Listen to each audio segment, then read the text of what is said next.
Hello and welcome to day 7 of our notes where we talk about the importance of random assignment and how that relates to something called a difference of two means. So first of all, just a quick little refresher of the difference between an observational study and an experiment. So here we have a little comparison chart. Observational study, we have our participants randomly selected from our population to help us make inferences about the population. Our participants are observed only and nothing is done to intervene with their normal behaviors or characteristics. And we use this data to describe the population or large group in terms of the variables we studied. For an experiment, we have random assignment into at least two groups. Now, you can have random selection with an experiment. Like you could randomly select your participant, but from there you have to have random assignment into groups in order to do your comparison. So observational study, it's like you're taking one sample to make an inference about the population at large. Here you are taking your sample and splitting it into two for comparison. Subjects are acted upon with some sort of intervention, so whether that's a treatment or what have you, and we may be able to conclude cause and effect relationships between your treatment and your response. So note, in experimentation, sometimes volunteers will make themselves available as subjects, so there's no random process in creating the subject pool. Other times, a researcher will randomly choose a large pool of subjects. The random assignment in an experiment must always occur when the treatment groups are being created, and that's what I was explaining previously. So here's just a little table keeping track of what happens in what.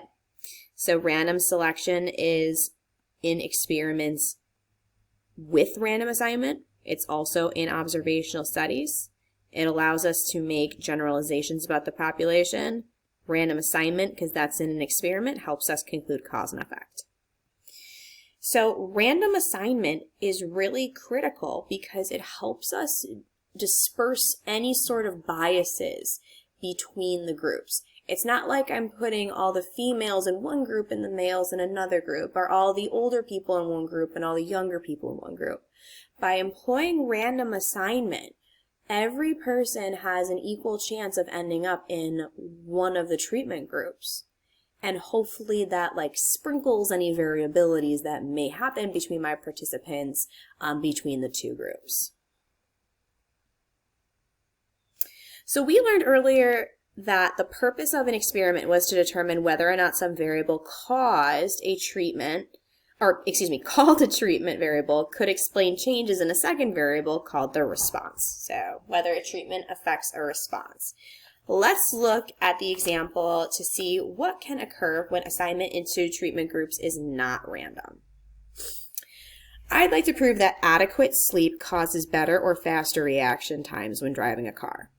The quantity of sleep will be my treatment variable, and the driver reaction times to a ball rolling in the street will be my response. If the data shows strong evidence that as the quantity of sleep increases, the reaction time increases, then I can conclude that more sleep means better reaction times. So let's assume that of the 30 volunteers for our experiment, 22 are evenly scattered between the ages of 18 to 55. We'll call those our adult drivers, and 8 of them are over the age of 80. We'll call them our elderly drivers. First, let's consider what happens if we allow the subjects to choose their treatment groups. The elderly drivers have all arrived early to the researcher's office and have been chatting over coffee for about a half hour until the researcher and all the other subjects arrive. They discuss the experiment and all agree that since they don't have to report to work the following morning and can sleep in the next day, they'll generously be the ones to take 5 hours of sleep. So all 8 of them choose to be put into treatment group A. So here's a little table displaying what could happen. So 5 hours of sleep, 7 hours, 9 hours. All 8 of our elderly drivers are in group A, while there's 0 in the others. The adult drivers then split 10 and 10 and 2 to make this work out. So when the experiment is conducted, can you guess what data collection will show once it's analyzed? Well, if you're putting all the elderly drivers in group A, they already likely have a slower reaction time, and then on top of it, you're depriving them of sleep. So you're going to guess that treatment group A is going to be the worst, but it's because you're really compounding the issue with putting the drivers that are elderly in there. So I'm going to write slow reaction times for group A. And I'll write all elderly drivers in that group are likely to already have slow reaction times.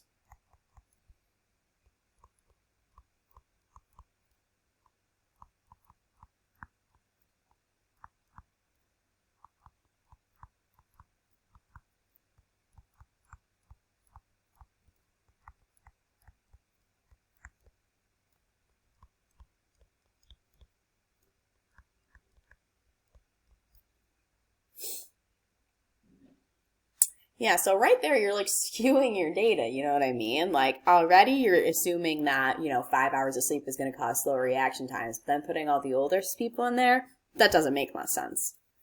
So in contrast, let's randomly assign 30 drivers instead. So that would be like every person receives a number 0 through 30, or excuse me, 1 through 30. And then as your number comes up, you're then put in a certain group. In random assignment of treatment groups, we could reasonably expect our volunteers might end up as follows, although this certainly could have other possibilities as well. So what you guys are noticing is that now the elderly drivers are dispersed between the 3 groups as well as your adult drivers. So it's more fair, if you will. So any bias that we would have previously had, everything's all dispersed or sprinkled between the groups. How would you expect the results of the experiment conducted in this fashion to be different from earlier? Well, since the elderly drivers are now more evenly split, age will not skew our data, which is really what would happen in the previous scenario. So then we can conclude more data and not be like, oh, well, age would have caused that instead.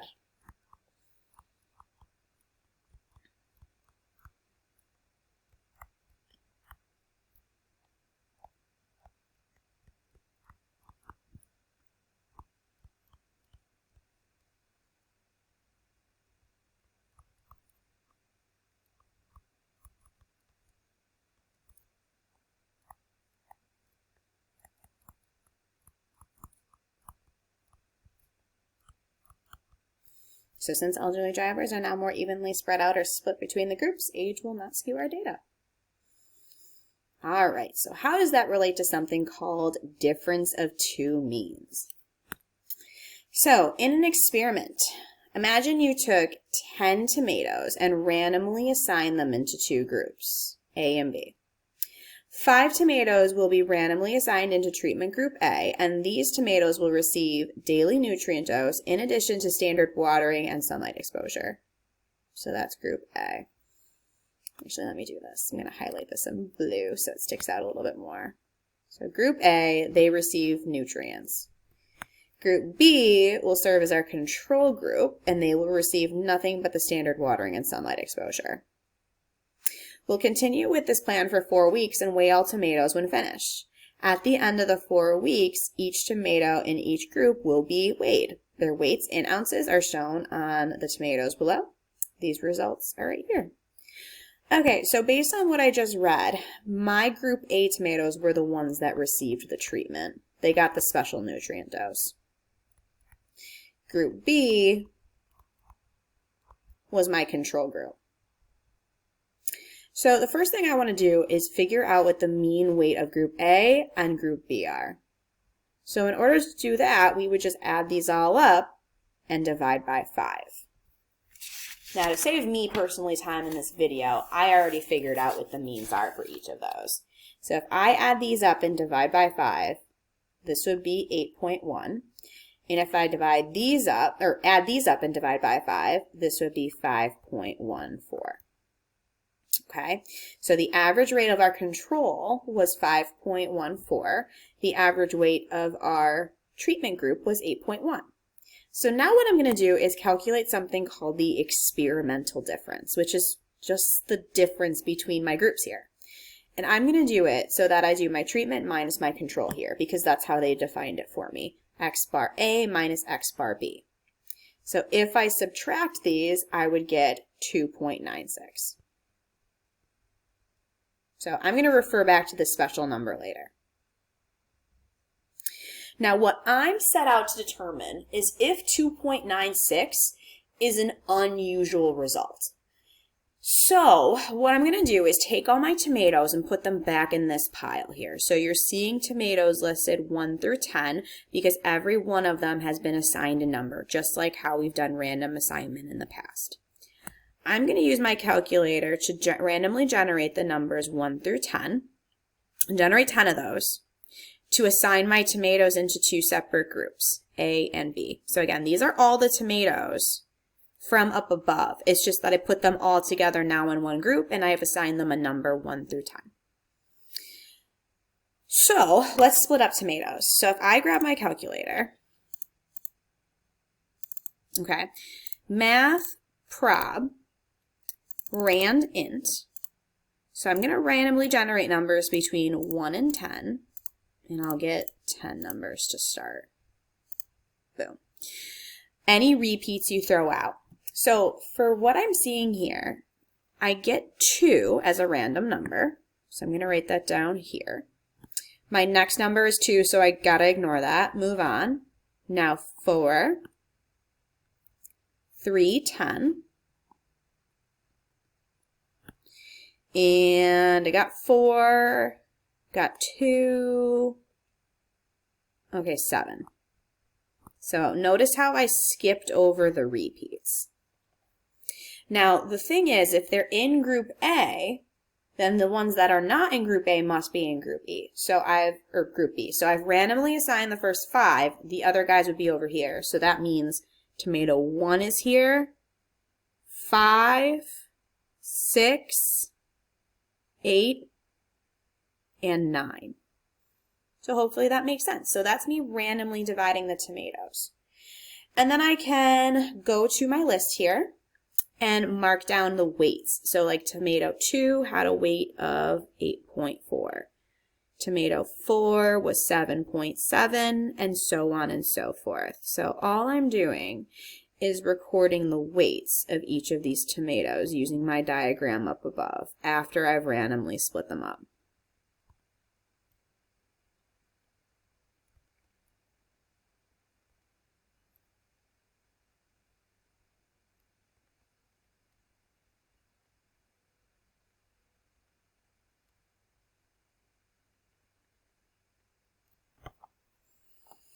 Okay, now the next thing I'm going to do is find to the nearest tenth the difference of the averages of them. So I'm going to take a moment and grab my calculator and find the average of this first group. So 8.4 plus 7.7 plus 8 plus 3, wait, is there a 3.8 on this? Oh yeah, 10 is kind of small. I doubted myself there.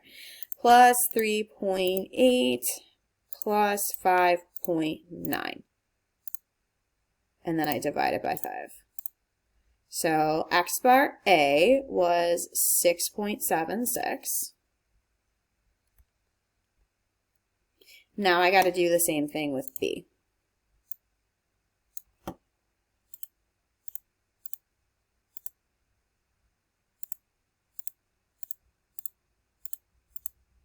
So, oh my God, I'm adding the wrong numbers. What am I doing? 9.1 plus 7.3 plus 6.4 plus 5.2 plus 4.4. And divide by 5. And I get 6.48. All right, so I found the average of each. Now I want to find the difference to the nearest tenth.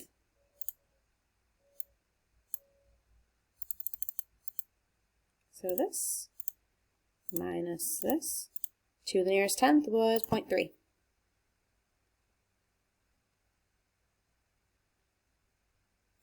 And that's my first difference. Now, if I skip ahead a little bit in our notes, at the top of the next page, you'll see a whole number line. I'm actually going to plot that 0.3 right there. And then I'd repeat this process again.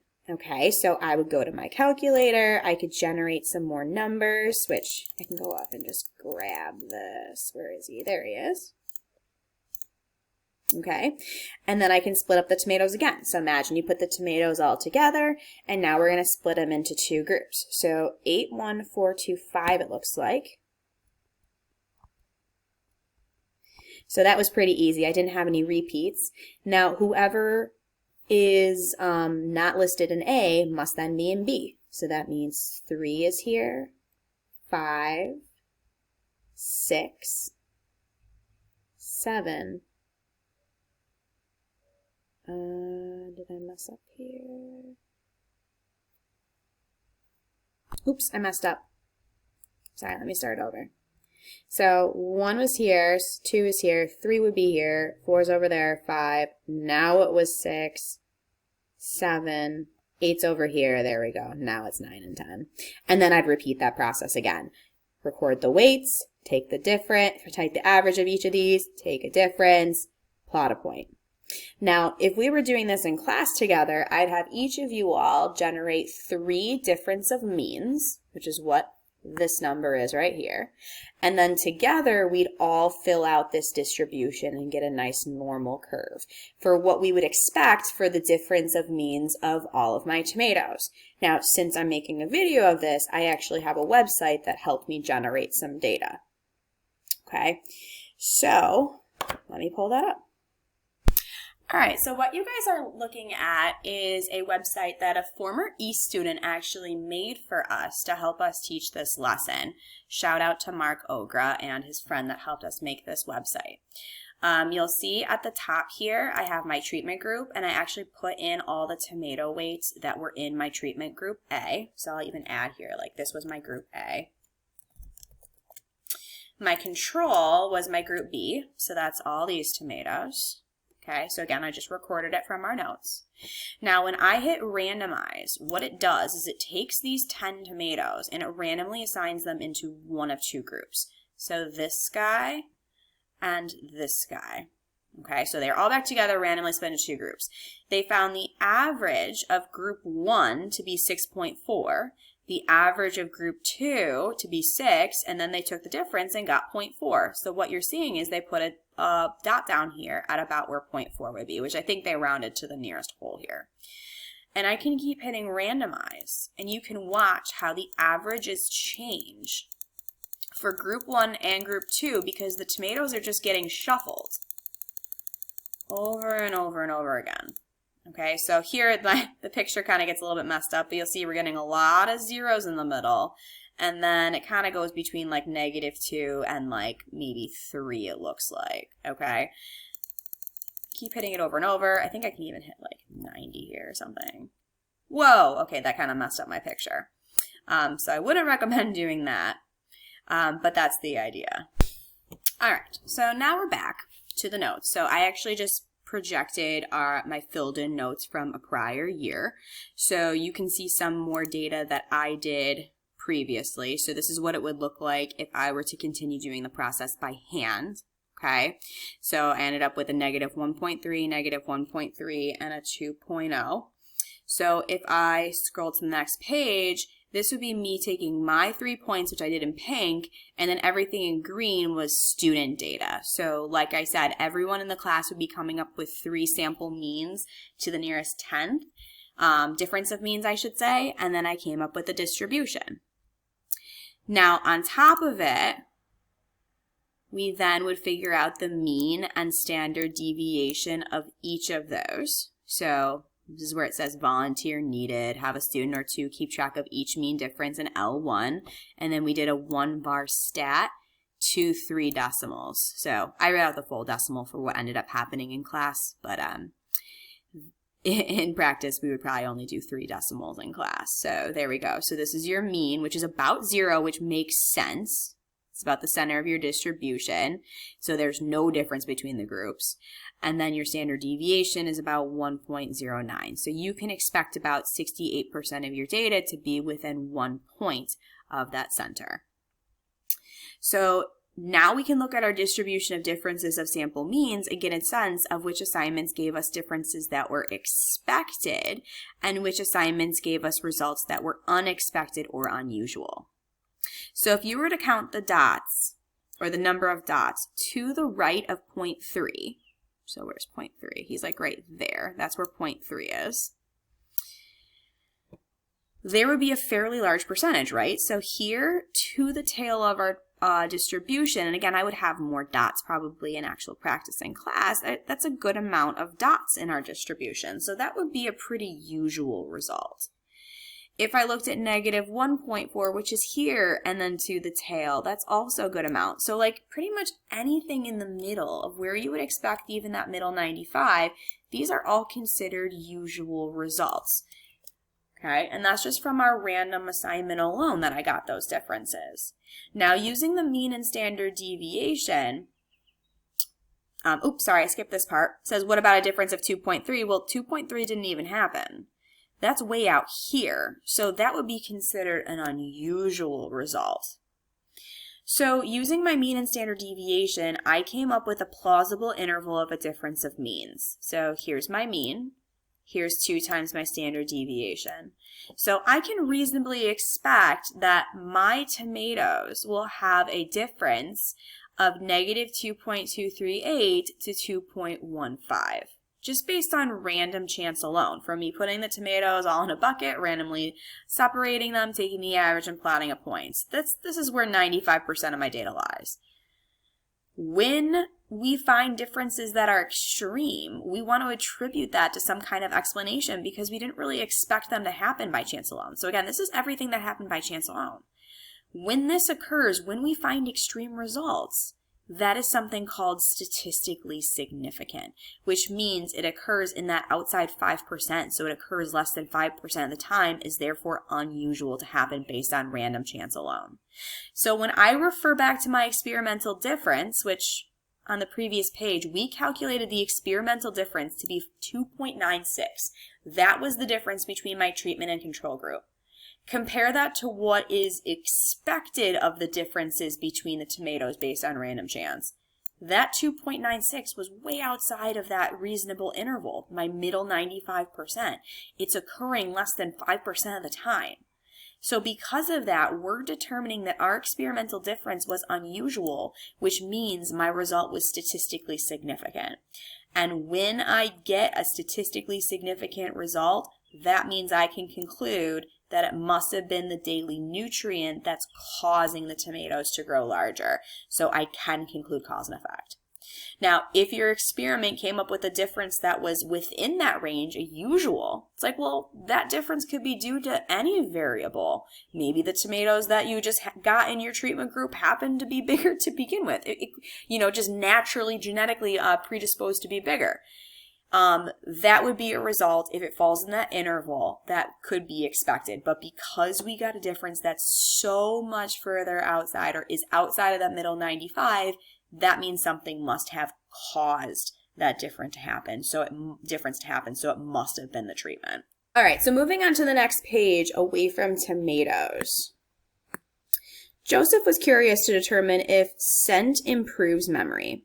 A test was created where better memory indicates higher test scores. All right, let me reread that. A test was created where better memory is indicated by higher test scores.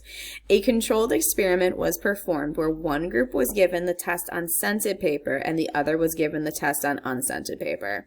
The summary statistics from the experiment, oops, that cut off, is supposed to say are presented below.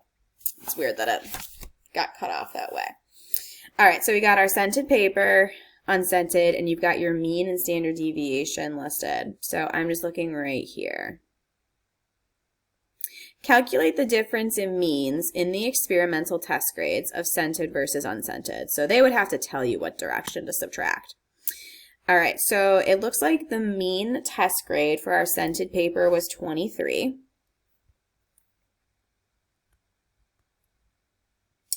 The unscented paper was a grade of 18. And if I subtract that, that would be a 5. So that means on average, the scented group is scoring 5 points higher than the unscented paper group.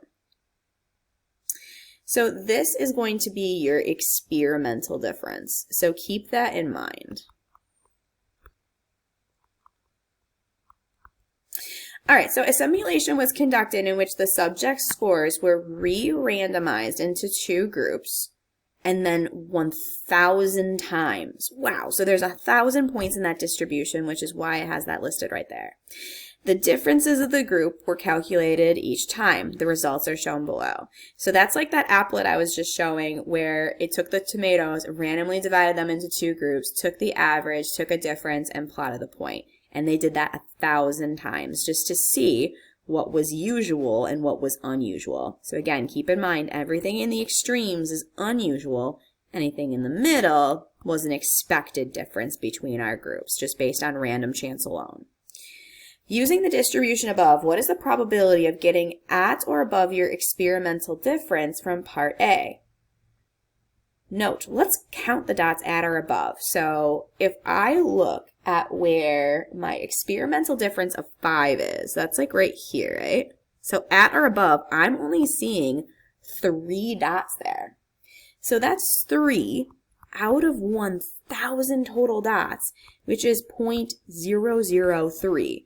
So that's occurring 0.3% of the time.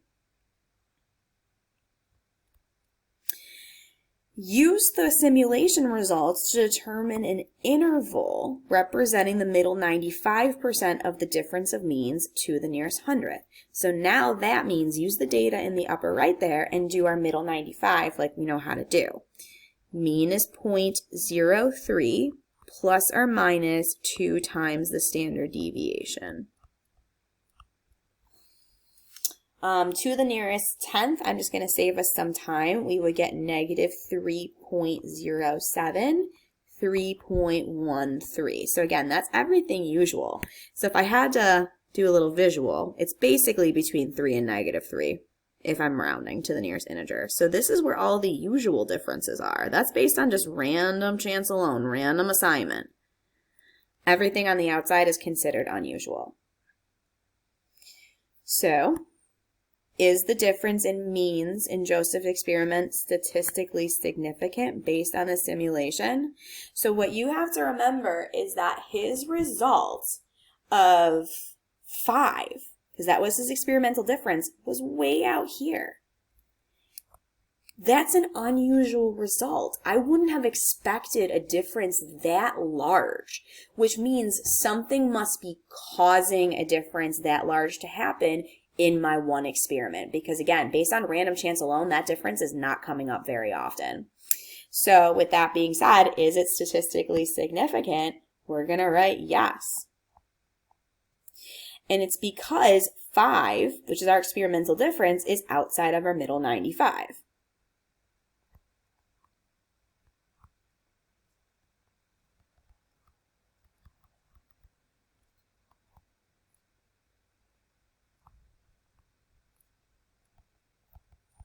Now, another way to explain this would be the fact that when we looked at 5 to the end of the tail, it was only occurring 0.3% of the time. And that's less than 5%, which makes it, by definition, statistically significant. So I'm going to write a difference at or above 5 occurred 0.3% of the time,